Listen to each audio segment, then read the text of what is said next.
ಎಲ್ಲರಿಗೂ ನಮಸ್ಕಾರ ಸ್ನೇಹಿತರೆ. ಉಪ್ಪಿನ ಜಾಡಿಯಲ್ಲಿ ಈ 3 ಪದಾರ್ಥಗಳನ್ನ ಬಚ್ಚಿಡುವುದರಿಂದ ನಿಮ್ಮ ಮನೆಯಲ್ಲಿ ಹಣಕಾಸಿನ ಸಮಸ್ಯೆಗಳಿದ್ದರೆ ಆ ಸಮಸ್ಯೆಗಳೆಲ್ಲ ಸಂಪೂರ್ಣವಾಗಿ ನಿರ್ಮೂಲನೆಯಾಗಿ ಧನಲಾಭವಾಗುತ್ತದೆ. ವೃತ್ತಿ ಜೀವನದಲ್ಲಿ ಪ್ರಗತಿಯನ್ನ ಸಾಧಿಸುತ್ತೀರಾ? ವ್ಯಾಪಾರ ವಹಿವಾಟುಗಳಲ್ಲಿ ಲಾಭಾಂಶವನ್ನ ಸಾಧಿಸುತ್ತೀರಾ? ಸಾಲದ ಬಾಧೆಗಳು ನಿವಾರಣೆಯಾಗುತ್ತದೆ. ಕೋಟಿ ಹಣ ನಿಮ್ಮನ್ನ ಹುಡುಕಿಕೊಂಡು ಬರುತ್ತದೆ. ಆಕಸ್ಮಿಕ ಧನಲಾಭವಾಗುತ್ತೆ ಅಂತಾನೆ ಹೇಳಲಾಗುತ್ತೆ. ಉಪ್ಪು ಲಕ್ಷ್ಮಿ ಸ್ವರೂಪವಾದಂಥದ್ದು. ಯಾವಾಗಲೂ ಮನೆಯಲ್ಲಿ ಉಪ್ಪು ಖಾಲಿಯಾಗಬಾರದು. ಇನ್ನೇನು ಸ್ವಲ್ಪ ಉಪ್ಪಿದೆ ಅನ್ನುವಾಗಲೇ ಉಪ್ಪನ್ನ ತಂದು ಉಪ್ಪಿನ ಜಾಡಿಯಲ್ಲಿ ಹಾಕಬೇಕು. ಹಾಗೆ ಈ ಮಾಹಿತಿಯನ್ನು ಸ್ಕಿಪ್ ಮಾಡದೆ ಕೊನೆತನಕ ನೋಡಿ. ಸ್ನೇಹಿತರೆ, ಉಪ್ಪನ್ನ ನಾವು ಮಣ್ಣಿನ ಜಾಡಿ ಅಥವಾ ಪಿಂಗಾಣಿ ಜಾಡಿಯಲ್ಲಿ ಇಟ್ಕೊಳ್ಳಬೇಕು, ಇಲ್ಲವೇ ಗಾಜಿನ ಬಾಟಲಲ್ಲಿ ಇಟ್ಕೊಳ್ಬೇಕು. ಹಾಗೆ ನೀವು ಯಾವುದೇ ಕಾರಣಕ್ಕೂ ಸ್ಟೀಲ್ ಡಬ್ಬಗಳಲ್ಲಿ, ಪ್ಲಾಸ್ಟಿಕ್ ಡಬ್ಬಗಳಲ್ಲಿ ಉಪ್ಪನ್ನ ಇಡಬಾರದು. ಹಾಗೆ ಗಾಜಿನ ಡಬ್ಬದಲ್ಲಿ ಇಟ್ಟರೂ ಉಪ್ಪು ನಮಗೆ ಬೇರೆಯವರ ಕಣ್ಣಿಗೆ ಗೋಚರಿಸಬಾರದು ಅಂತ ಹೇಳ್ತಾರೆ. ಅಂದ್ರೆ ಮನೆಗೆ ಬೇರೆ ಯಾರೋ ಬಂದಿದ್ದಾಗ ಉಪ್ಪು ಬೇರೆಯವರಿಗೆ ಕಾಣಿಸಬಾರದು. ಉಪ್ಪನ್ನ ಒಂದು ಕಡೆ ಸರಿಯಾದ ರೀತಿಯಲ್ಲಿ, ಅದಕ್ಕೆ ಒಂದು ಜಾಗ ಅಥವಾ ಒಂದು ಪೀಠ, ಒಂದು ಹಲಿಗೆ, ಒಂದು ಮನೆ ಏನಾದರೂ ಒಂದನ್ನ ಅರೇಂಜ್ ಮಾಡಿ ಶುದ್ಧವಾದಂತ ಜಾಗದಲ್ಲಿ ಉಪ್ಪನ್ನ ಇಡಬೇಕು. ಉಪ್ಪು ಲಕ್ಷ್ಮಿ ಸ್ವರೂಪ ಅಂತ ಹೇಳಲಾಗುತ್ತೆ. ಸಮುದ್ರ ಮಥನ ಅಂದ್ರೆ ಕ್ಷೀರಸಾಗರ ಮಥನದ ಸಂದರ್ಭದಲ್ಲಿ ಲಕ್ಷ್ಮಿಯ ಜನನವಾಯಿತು. ಲಕ್ಷ್ಮಿಯೊಂದಿಗೆ ಸಾಕಷ್ಟು ವಸ್ತುಗಳು ಕೂಡ ಜನನವಾಯಿತು. ಅದರಲ್ಲಿ ಮುಖ್ಯವಾಗಿ ಪ್ರಧಾನವಾದಂತಹ ವಸ್ತು ಅಂದ್ರೆ ಈ ಕಲ್ಲುಪ್ಪು. ಕಲ್ಲುಪ್ಪು ಲಕ್ಷ್ಮೀದೇವಿಯ ಸಹೋದರಿಯ ಸಮಾನ. ಕಲ್ಲುಪ್ಪು ಲಕ್ಷ್ಮಿಗೆ ಅತ್ಯಂತ ಪ್ರೀತಿಕರವಾದಂಥದ್ದು. ಕಲ್ಲುಪ್ಪಿನಲ್ಲಿ ಲಕ್ಷ್ಮಿ ಆಕರ್ಷಿತಳಾಗಿರುತ್ತಾಳೆ, ಲಕ್ಷ್ಮಿ ಲೀನವಾಗಿರುತ್ತಾಳೆ ಅಂತಾನೆ ಹೇಳಲಾಗುತ್ತೆ. ಕಲ್ಲುಪ್ಪು ಯಾವ ಮನೆಯಲ್ಲಿ ಖಾಲಿಯಾಗುತ್ತೋ ಅಲ್ಲಿ ಬಡತನ ಇರುತ್ತೆ. ಕಲ್ಲುಪ್ಪನ್ನ ಯಾರಿಗೂ ಕೂಡ ಸಾಲವಾಗಿ ಕೊಡಬಾರದು ಅಂತ ಹೇಳಲಾಗುತ್ತೆ. ಕಲ್ಲುಪ್ಪನ್ನ ಕೈಗೆ ಕೊಡಬಾರದು, ಹಣ ನಿಲ್ಲೋದಿಲ್ಲ ಅನ್ನೋ ಒಂದು ಸೂಚನೆಗಳನ್ನ ನಮ್ಮ ಹಿರಿಯರು ಮುಂಚೆಯಿಂದನೂ ಕೂಡ ತಿಳಿದುಕೊಂಡು ಬಂದಿದ್ದಾರೆ. ಕಲ್ಲುಪ್ಪಿನಿಂದ ಯಾವುದೇ ರೀತಿಯ ತಂತ್ರಗಳನ್ನ, ಪರಿಹಾರಗಳನ್ನ ಮಾಡಿಕೊಂಡರೆ ಖಂಡಿತವಾಗಿಯೂ ಅದು ನಮಗೆ ಯಶಸ್ಸನ್ನ ಕೊಡುತ್ತೆ. ಉಪ್ಪು ಆಹಾರದಲ್ಲಿನ ರುಚಿಯನ್ನ ಹೇಗೆ ಹೆಚ್ಚಿಸುತ್ತೋ ಅದೇ ರೀತಿಯಲ್ಲಿ ನಮಗಾಗಿರುವಂತಹ ದೋಷಗಳನ್ನ ನಿವಾರಣೆ ಮಾಡುವಂತಹ ಶಕ್ತಿ ಉಪ್ಪಿಗಿದೆ. ಹಾಗಾಗಿ ಕಲ್ಲುಪ್ಪಿನಿಂದ ಈ ಪರಿಹಾರವನ್ನ ತಪ್ಪದೆ ಪ್ರತಿಯೊಬ್ಬರೂ ಕೂಡ ಮಾಡಿಕೊಳ್ಳಬೇಕಾಗುತ್ತೆ. ಉಪ್ಪಿಗೋಸ್ಕರ ಜಾಡಿಯನ್ನ ಇಟ್ಟುಕೊಳ್ಳಿ. ಜಾಡಿ ಶುಭ್ರವಾಗಿರುವಂತೆ ಗಮನದಲ್ಲಿ ಇಟ್ಟುಕೊಳ್ಳಿ. ಹಾಗೆ ಪ್ರತಿ ಶುಕ್ರವಾರ ನೀವು ಪೂಜಿಸುವಂತಹ ಸಂದರ್ಭದಲ್ಲಿ ನಿಮ್ಮ ಉಪ್ಪಿನ ಜಾಡಿಗೂ ಕೂಡ ಒಂದು ಧೂಪ ದೀಪವನ್ನ ಅಂದ್ರೆ ಒಂದು ಉದ್ಬತ್ತಿಯನ್ನ ಬೆಳಗಿ ಒಂದು ನಮಸ್ಕಾರ ಮಾಡಿಕೊಳ್ಳಿ. ಉಪ್ಪಿನ ಜಾಡಿ ಮೇಲೆ ಒಂದು ಪುಷ್ಪವನ್ನ ಧರಿಸಿ ನಮಸ್ಕರಿಸಿಕೊಳ್ಳಿ. ಈ ಒಂದು ತಂತ್ರವನ್ನ ಮಾಡಿದ ನಂತರ ಲಕ್ಷ್ಮಿ ನಿಮ್ಮ ಮನೆಯಲ್ಲಿ ನಿಮ್ಮನ್ನ ಆಶೀರ್ವದಿಸುತ್ತಾ ಹಣದ ಮಳೆಯನ್ನ ಸುರಿಸುತ್ತಾಳೆ ಅಂತಾನೆ ಹೇಳಲಾಗುತ್ತೆ. ಉಪ್ಪಿನ ಜಾಡಿಯಲ್ಲಿ ಯಾವ ಪದಾರ್ಥವನ್ನ ಇಡಬೇಕು ಅಂತಂದ್ರೆ, ಮೊದಲನೆಯದಾಗಿ ಈ ಒಂದು ಪರಿಹಾರಕ್ಕೆ ನೀವು ಮಾಡಿಕೊಳ್ಳಬೇಕಾಗಿರೋದು ಹಳದಿ ಬಣ್ಣದ ಬಟ್ಟೆಯನ್ನ. ಒಂದು ಚಿಕ್ಕದಾದ ಬಟ್ಟೆಯನ್ನ ತೆಗೆದುಕೊಳ್ಳಿ. ಒಂದು ಚಿಕ್ಕ ಅನ್ವಯಗಲದ ಬಟ್ಟೆಯನ್ನ ತೆಗೆದುಕೊಳ್ಳಿ. ಶುದ್ಧವಾಗಿರುವಂತಹ ಬಟ್ಟೆ ಆಗಿರಬೇಕು. ಯಾವುದೇ ಹಳೆ ಬಟ್ಟೆಯನ್ನ ಉಪಯೋಗಿಸಬೇಡಿ. ಶುದ್ಧವಾಗಿರೋ ಹಳದಿ ಬಣ್ಣದ ಬಟ್ಟೆಯನ್ನ ತೆಗೆದುಕೊಳ್ಳಿ. ಹಳದಿ ಬಣ್ಣ ಬಟ್ಟೆ ಇಲ್ಲ ಅಂದ್ರೆ ಬಿಳಿ ಬಣ್ಣದ ಬಟ್ಟೆಯನ್ನ ತೆಗೆದುಕೊಂಡು ಅದನ್ನ ತೊಳೆದು ಅದಕ್ಕೆ ಅರಿಶಿನವನ್ನ ಲೇಪನ ಮಾಡಿ, ಅಂದ್ರೆ ಅರಿಶಿನದ ನೀರಿನಲ್ಲಿ ಅದ್ದಿ ಚೆನ್ನಾಗಿ ಒಣಗಿಸಬೇಕು. ಹಸಿ ಇರಬಾರದು, ತೇವಾಂಶ ಇರಬಾರದು. ಚೆನ್ನಾಗಿ ಒಣಗಿಸಿ ಇಟ್ಕೊಳ್ಳಬೇಕು. ಆನಂತರವಾಗಿ ಈ ಒಂದು ಬಟ್ಟೆಯ ಮೇಲೆ ₹1 ನಾಣ್ಯ, 5 ಏಲಕ್ಕಿ, 5 ಅಡಿಕೆ, ಈ 3 ಪದಾರ್ಥ ಇಷ್ಟೇ ಸಾಕು ಸ್ನೇಹಿತರೆ. ಈ ₹1 ನಾಣ್ಯ ಏನಿದೆ ನೋಡಿ, ಅದು ಲಕ್ಷ್ಮೀ ಸ್ವರೂಪವಾದಂಥದ್ದು. ಈ 5 ಅಡಿಕೆ ಲಕ್ಷ್ಮೀ ಸ್ವರೂಪವಾದಂಥದ್ದು. ಈ 5 ಏಲಕ್ಕಿ ಲಕ್ಷ್ಮೀ ಸ್ವರೂಪವಾದಂಥದ್ದು. ಲಕ್ಷ್ಮಿಯನ್ನ ಆಕರ್ಷಿಸುವಂತಹ ವಸ್ತುಗಳು ಇವು. ಲಕ್ಷ್ಮಿಗೆ ಅತ್ಯಂತ ಪ್ರೀತಿಕರವಾದಂಥ ವಸ್ತುಗಳು. ಹಾಗಾಗಿ ಈ 3 ಪದಾರ್ಥಗಳನ್ನ ಗಂಟೆನ್ನಾಗಿ ಹಾಕೊಳ್ಳಿ.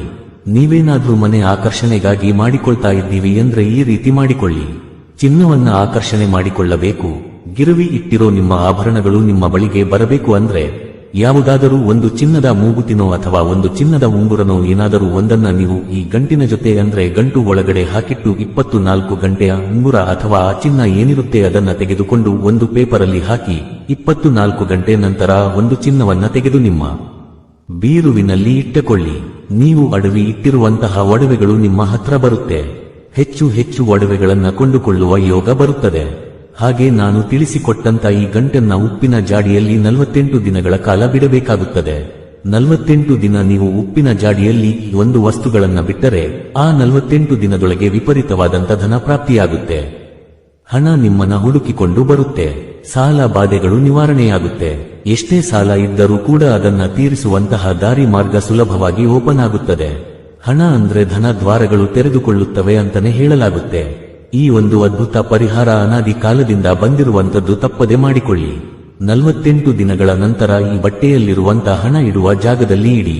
ಅಡಿಕೆ ಹಾಗೂ ಈ 5 ಏಲಕ್ಕಿಯನ್ನ ತುಳಸಿ ಗಿಡದ ಬುಡದಲ್ಲಿ ಊತಿಡಿ ಅಥವಾ ಯಾವುದಾದರೂ ದೈವವೃಕ್ಷದ ಬುಡದಲ್ಲಿ ಊತಿಟ್ಟು ಬಿಡಿ. ಇಷ್ಟೇ ಸರಳವಾಗಿ ಮಾಡಿಕೊಳ್ಳಬೇಕಾಗಿರುವುದು. ಈ ಒಂದು ತಂತ್ರ ನಿಮ್ಮ ಜೀವನವನ್ನ ಬದಲಾಯಿಸುವ ಅದೃಷ್ಟವನ್ನ ತರುತ್ತದೆ, ನಿಮ್ಮನ್ನ ಕೋಟ್ಯಾಧಿಪತಿಯನ್ನಾಗಿ ಮಾಡುತ್ತದೆ. ಇನ್ನು ಪ್ರತಿದಿನ ಕಲ್ಲುಪ್ಪು ಬೆರೆಸಿದ ನೀರನ್ನ ಸ್ನಾನ ಮಾಡಿದರೆ ಎಷ್ಟು ಒಳ್ಳೆಯದು ಗೊತ್ತಾ? ಆರೋಗ್ಯಯುತ ಅಭ್ಯಾಸಗಳಲ್ಲಿ ಸ್ನಾನ ಕೂಡ ಒಂದು. ಅದರಲ್ಲೂ ಕಲ್ಲುಪ್ಪು ಸೇರಿಸಿದ ನೀರನ್ನ ಸ್ನಾನ ಮಾಡುವುದರಿಂದ ಹಿತವಾದ ಅನುಭವವನ್ನ ಪಡೆಯಬಹುದು. ಸ್ನಾನ ಕೇವಲ ಬಾಹ್ಯದಿಂದ ದೇಹವನ್ನ ಸ್ವಚ್ಛವಾಗಿಡುವುದು ಮಾತ್ರವಲ್ಲ, ಆಂತರಿಕವಾಗಿಯೂ ಆರೋಗ್ಯಯುತವಾಗಿಡುವಂತೆ ಮಾಡುತ್ತದೆ. ಪ್ರತಿದಿನ ಬಿಸಿ ನೀರಿನ ಸ್ನಾನ ಮಾಡಿದರೆ ದೇಹಕ್ಕೆ ಉಲ್ಲಾಸ ದೊರೆಯುತ್ತದೆ, ಜೊತೆಗೆ ಹೊಸ ಚೈತನ್ಯ ಮೂಡುತ್ತದೆ. ಆದ್ದರಿಂದ ಸ್ನಾನ ದಿನನಿತ್ಯದ ಆರೋಗ್ಯಯುತ ಅಭ್ಯಾಸಗಳಲ್ಲೊಂದು. ಅದೇ ರೀತಿ ಉಪ್ಪನ್ನ ಮಿಶ್ರಣ ಮಾಡಿದ ನೀರನ್ನ ಸ್ನಾನ ಮಾಡಿದರೆ, ಹೌದು, ಪ್ರತಿದಿನ ಸ್ನಾನದಲ್ಲಿ ನೀರಿಗೆ ಕಲ್ಲುಪ್ಪಿನ ಬಳಕೆ ಮಾಡಿದರೆ ಆರೋಗ್ಯಕ್ಕೆ ಇನ್ನೂ ಒಳ್ಳೆಯದು. ಮಾನಸಿಕ ಆರೋಗ್ಯವನ್ನು ಕೂಡ ಉತ್ತಮವಾಗಿಟ್ಟುಕೊಳ್ಳಲು ಕಲ್ಲುಪ್ಪಿನ ನೀರಿನ ಸ್ನಾನ ಸಹಾಯಕವಾಗಿದೆ. ಸ್ನಾನಕ್ಕೆ ಕಲ್ಲುಪ್ಪನ್ನ ಮಾತ್ರ ಬಳಸಿ, ಅದು ಅಯೋಡಿನ್ ಯುಕ್ತ ಉಪ್ಪಾಗಿದ್ದರೆ ಇನ್ನೂ ಒಳ್ಳೆಯದು. ಸುಲಭವಾಗಿ ನೀರಿನಲ್ಲಿ ಕರಗುತ್ತದೆ ಕೂಡ. 1 ಬಕೆಟ್ ನೀರಿಗೆ 2 ಅಥವಾ 3 ಟೀ ಸ್ಪೂನ್ ಉಪ್ಪನ್ನ ಸೇರಿಸಿಬಿಡಿ, ಬೇಗನೆ ಕರಗುತ್ತದೆ. ನಂತರ ಸ್ನಾನ ಮಾಡಿ. ಒಮ್ಮೆಯಾದರೂ ತೆಂಗಿನಕಾಯಿಯೊಂದಿಗೆ ಹೀಗೆ ಮಾಡಬೇಕು. ಹೀಗೆ ಮಾಡುವುದರಿಂದ ಅಪಾರ ಧನ ಲಾಭವಾಗುತ್ತದೆ. ತೆಂಗಿನಕಾಯಿಯೊಂದಿಗೆ ಹೀಗೆ ಮಾಡಿದರೆ ನಿಮ್ಮ ಹಣೆಬರಹ ಬದಲಾಗುತ್ತದೆ, ಅಪಾರ ಧನ ಲಾಭವಾಗುತ್ತದೆ. ತೆಂಗಿನಕಾಯಿಯೊಂದಿಗೆ ದೀಪವನ್ನ ಬೆಳಗಿಸಿದರೆ ಕೋಟಿ ಪೂಜೆಗಳ ಪುಣ್ಯ ಫಲವನ್ನ ಪಡೆಯಬಹುದು ಎಂದು ಶಾಸ್ತ್ರಗಳು ಹೇಳುತ್ತವೆ. ಸಕಲ ಸಂಪತ್ತುಗಳನ್ನ ತರುವ ದೀಪವೇ ತೆಂಗಿನಕಾಯಿಯಿಂದ ಬೆಳಗಿಸುವ ದೀಪ. ಈ ದೀಪವನ್ನ ಬೆಳಗಿಸುವುದರಿಂದ ನೀವು ಅನೇಕ ಶುಭ ಫಲಿತಾಂಶಗಳನ್ನ ಪಡೆಯಬಹುದು. ದೇವತೆಗಳಿಗೂ ದೇವರಾದ ಪರಮೇಶ್ವರನಿಗೆ 3 ಕಣ್ಣುಗಳಿವೆ. ಅದೇ ರೀತಿ ತೆಂಗಿನಕಾಯಿಗೂ 3 ಕಣ್ಣುಗಳಿವೆ. ಆದ್ದರಿಂದ ಪರಮೇಶ್ವರನಿಗೂ ಮತ್ತು ತೆಂಗಿನಕಾಯಿಗೂ ಬಹಳ ನಂಟಿದೆ. ತೆಂಗಿನಕಾಯಿಯಲ್ಲಿ ತ್ರಿಮೂರ್ತಿಗಳು ನೆಲೆಸಿರುತ್ತಾರೆ. ಸಂಪತ್ತಿನ ದೇವತೆಯಾದ ಶ್ರೀ ಮಹಾಲಕ್ಷ್ಮೀ ದೇವಿಗೂ ಕೂಡ ತೆಂಗಿನಕಾಯಿ ಎಂದರೆ ಬಹಳ ಇಷ್ಟ. ಮುಕ್ಕೋಟಿ ದೇವತೆಗಳಿಗೂ ತೆಂಗಿನಕಾಯಿ ಬಹಳ ಪ್ರಿಯವಾದದ್ದು. ವಿಶೇಷವಾಗಿ ಸೋಮವಾರದಂದು ಒಮ್ಮೆಯಾದರೂ ಈ ತೆಂಗಿನಕಾಯಿ ದೀಪವನ್ನ ಬೆಳಗಿಸಿದರೆ ನಿಮ್ಮ ಮನಸ್ಸಿನಲ್ಲಿರುವ ಯಾವುದೇ ಆಸೆಯಾದರೂ ಈಡೇರುತ್ತದೆ. ಅಲ್ಲದೆ ನಮ್ಮ ಮನೆಗೆ ಶಿವನ ಅನುಗ್ರಹ ಸಿಗುತ್ತದೆ.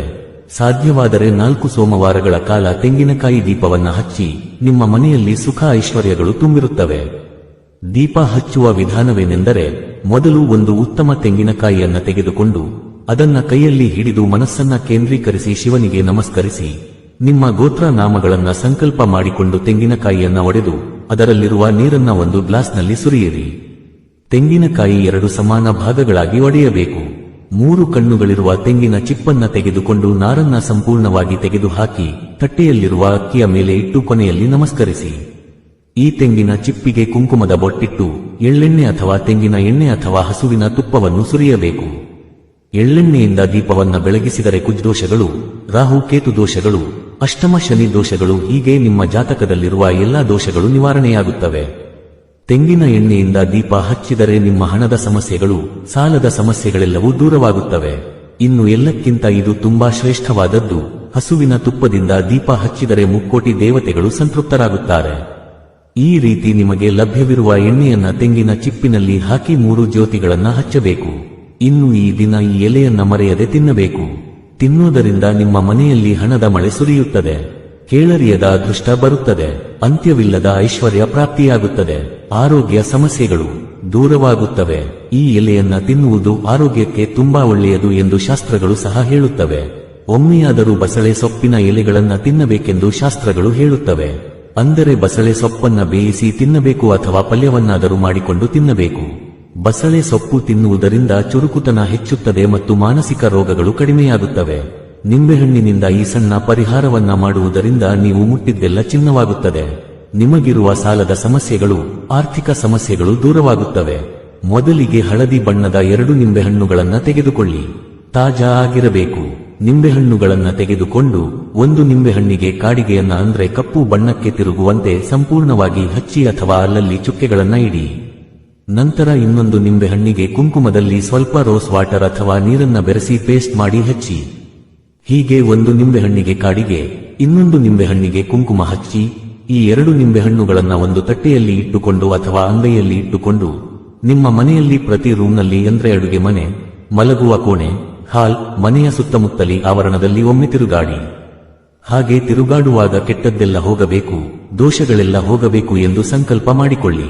ನಂತರ ಆ ನಿಂಬೆಹಣ್ಣುಗಳನ್ನ ಯಾರು ತುಳಿಯದ ಜಾಗದಲ್ಲಿ ಅಥವಾ ಚರಂಡಿಯಲ್ಲಿ, ಹರಿಯುವ ನೀರಿನಲ್ಲಿ ಅಥವಾ ಯಾವುದಾದರೂ ಮರದ ಬುಡದಲ್ಲಿ ದೂರ ಎಸೆಯಿರಿ.